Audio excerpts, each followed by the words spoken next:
kencang ke ini, kencang ke Surya. Ambil dua itu. Suasana penangkapan 5 tersangka perampokan toko emas di Kabupaten Pali, Sumatera Selatan yang dilakukan Unit 4 Subdit 3 Jatan Ras di Treskrimum Polda Sumsel di 2 lokasi Bengkulu dan Sumatera Barat dilakukan secara bersamaan. Tersangka kemudian dibawa dari sebuah penginapan yang disewa sebagai tempat persembunyian. Dari hasil penyelidikan, 1 tersangka merupakan penada, sekaligus berperan melebur perhiasan emas menjadi kepingan, dan 1 tersangka lain merupakan penjahat kambuhan kasus serupa tahun 2018 lalu yang menjadi otak perampokan.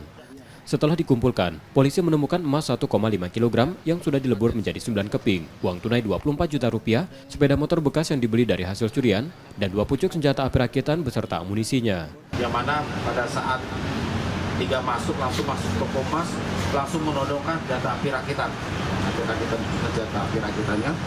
1 yang bernama Didi Sugianto alias Witno Pintomo, ini yang sudah pernah kita tangkap dengan perbuatan pidana yang sama tahun 2018 ya.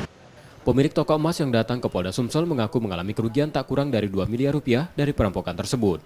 Karena tak hanya seluruh emas yang dibawa pelaku, para tersangka juga membawa uang tunai dalam laci. Kalau untuk nilai kerugiannya, tafsiran kami 2 miliar itu pasti. Cuma kalau melihat di angka timbangannya, ya inilah musibah bagi kami. Kami logowo, Pak. Artinya kami logowo karena kami merasa polisi hadir untuk kami. Itu kami bangga, hadir untuk kami.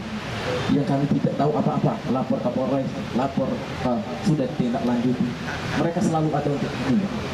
Para tersangka kini masih diperiksa dan ditahan di Polda Sumsel, serta terancam hukuman 12 tahun penjara. Reski Oktora, Muklas Diferensial, Kompas TV, Palembang, Sumatera Selatan.